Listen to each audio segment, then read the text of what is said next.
नमस्कार, आप सभी का स्वागत है आपके अपने परिवार रामाचल गुरुकुल में। आज हमने फिर अलंकार से संबंधित प्रश्न लाए हैं जो परीक्षा के दृष्टिकोण से बहुत ही महत्वपूर्ण है। UP TET, super TET, C TET या फिर कोई एग्जाम हो जिसमें हिंदी ग्रामर का पोर्शन आता है, तो ग्रामर में संधि विच्छेद, प्रत्यय, उपसर्ग, अलंकार, ये सब एग्जाम में हर बार पूछता है। इसलिए आप लोग पूरी तन्मयता से, पूरी कंसंट्रेट होकर के, पूरे मन से इस क्लास को देखिए। और ये जो प्रश्न है अलंकार से संबंधित, ये परीक्षा में बार बार आ रहे हैं और आने की प्रबल संभावना भी है। और यदि आप लोग चैनल पर नए हैं तो सब्सक्राइब अवश्य कर लें, लाइक और कमेंट भी करिए। शुरू करते हैं आज की क्लास। प्रश्न नंबर 16, क्योंकि हमने पिछले वीडियो में 15 प्रश्न नंबर तक हमने अलंकार से संबंधित प्रश्न को हल करा दिया था और आप लोगों को समझा दिया था, और मुझे उम्मीद है कि आप लोग समझ भी गए होंगे। आज उसी के आगे कंटिन्यू क्लास है। पहला क्वेश्चन है और आपसे निवेदन है कि भाई ये क्लास अपने दोस्तों में शेयर करना ना भूले, ये आपकी जिम्मेदारी है। और मैं बार बार कह रहा हूँ कि अपने मेहनत पर, अपने आप पर विश्वास बनाए रखिए। सफलता आपके कदम चूमेंगी, ये मेरा विश्वास है। शेष, सुरेश, गणेश, दिनेश, महेश हूँ जाहि निरंतर गावे में कौन सा अलंकार है? ठीक, में कौन सा अलंकार है? इसमें क्या है? पहला है श्लेष, दूसरा अनुप्रास, तीसरा यमक, चौथा रूपक।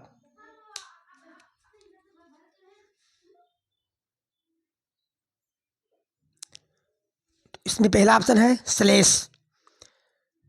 तो यहाँ देखिए अनुप्रास में होता है, यहाँ अनुप्रास अलंकार है, आपका सही है बी ऑप्शन। अनुप्रास में होता है कि या तो शब्द का पहला अक्षर क्या हो, समान हो। तो देखिए पहला तो नहीं है, लेकिन लास्ट वाला सा, यहाँ भी सा, शेष में सा, सुरेश में सा, गणेश में सा, दिनेश में सा, महेश में सा। इसलिए ये आपका हुआ कौन सा? अनुप्रास अलंकार। ठीक, यही इसलिए अनुप्रास अलंकार का पहचान है कि अक्षरों की यानी वर्णों की आवृत्ति बार बार होती है। ठीक, तो आपका ये हो गया अनुप्रास अलंकार। अब देखिए ये है आगे क्वेश्चन। तो परवारो उर्वशी, तो परवारो उर्वशी सुन राधिके सुजान, तू मोहन की उर्वशी हुई उर्वशी समान। अब देखिए इस अवतरण में कौन सा अलंकार है? इसमें है तो परवारो उर्वशी। ये उर्वशी शब्द देखिए 3 बार आ गया, यहाँ उर्वशी, यहाँ उर्वशी, यहाँ उर्वशी। जब एक शब्द की आवृत्ति एक से अधिक बार होती है, 2 बार हो सकता है, 3 बार भी हो सकता है, तो और उसका अर्थ अलग अलग हो, तभी होता है यमक अलंकार। तो यहाँ आपका है ऑप्शन नंबर सी, यमक अलंकार। ठीक, अब देखिए प्रश्न नंबर 18।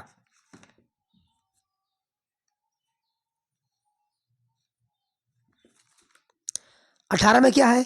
जहां उपमेय की समानता बताई जाए, जहां उपमेय की समानता बताई जाए वहां होता है, क्या होता है? कौन सा अलंकार? उपमा या फिर रूपक, उत्प्रेक्षा या फिर यमक? भाई दुनिया का कोई भी एग्जाम हो जिसमें हिंदी ग्रामर का पोर्शन आता है, निसंदेह है ये क्लास उन सबके लिए बहुत ही इंपॉर्टेंट क्लास है।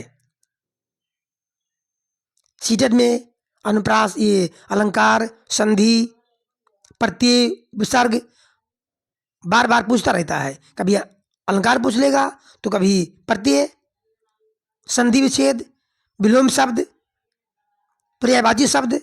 तो ग्रामर हमेशा ही किसी भी एग्जाम के लिए महत्वपूर्ण पोर्शन होता है। तो इस क्लास को ध्यान से देखिए। तो इसमें क्या है, जहां उपमेय की समानता बताई जाए वहां होता है उपमा अलंकार,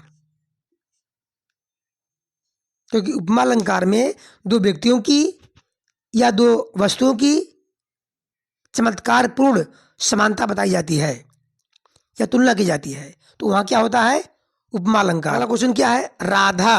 अगला क्वेश्चन है, राधा बदन चंद्र सो सुंदर। अब देखिए, उपमा अलंकार की पहचान है सो, सी, सा, से।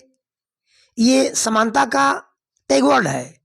ये सब जहां, ये वर्ड, ये शब्द जहां आ जाता है, समझिए कौन सा अलंकार है, उपमा अलंकार। अब देखिए, चंद्र सो सुंदर, चंद्र के समान सुंदर, तो क्या होगा, इसमें होगा ये उपमा है, ऑप्शन नंबर डी। ठीक, यदि परिभाषा आपको समझ में आ रहा है, याद है, ट्रिक भी याद है, तो आपका क्वेश्चन बन सकता है और आपको नंबर पक्का मिलेगा। उसके बाद देखिए, अगला क्वेश्चन है प्रश्न नंबर 20 में। देखिए, ज्यों ज्यों बूढ़े श्याम रंग, त्यों त्यों उज्ज्वल होए। इस पंक्ति में अलंकार है यमक, उपमा, विरोधाभास, उत्प्रेक्षा। अब कभी कभी ऐसा होता है कि पंक्ति को देखकर हम अंदाजा नहीं लगा सकते हैं कि कौन सा अलंकार है, तब हम आते हैं ऑप्शन पर। ऑप्शन को काटते हुए हम आंसर तक पहुंच सकते हैं। जैसे ज्यों ज्यों बूढ़ी श्याम रंग, तो ज्यों ज्यों तो है, लेकिन इस दोनों ज्यों का अर्थ दो नहीं है, एक ही है। त्यों भी है, त्यों त्यों, इसका भी अर्थ दो नहीं है, एक ही है, इसलिए ये मक होगा नहीं, ये कट गया। उपमा मतलब होता जहां दो व्यक्तियों की या दो वस्तुओं की तुलना की गई हो, समानता की गई हो, तो यहां समानता भी नहीं है। ठीक, उपमा भी अब कट गया। अच्छा, विरोधाभास, उत्प्रेक्षा। अब उत्प्रेक्षा में क्या होता है, जनु, जनो, मानो, जानो, मनो, ये होना चाहिए। तो देखिए, यहाँ कहीं भी नहीं है, इसलिए ऑप्शन डी उत्प्रेक्षा भी नहीं होगा।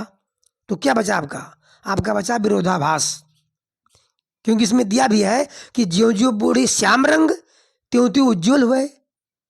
श्याम रंग काला, श्यामला, उज्ज्वल सफेद, मतलब उल्टा है, विरोध इसमें दिखाया जा रहा है, तो इसलिए इसमें होगा आपका विरोधाभास अलंकार।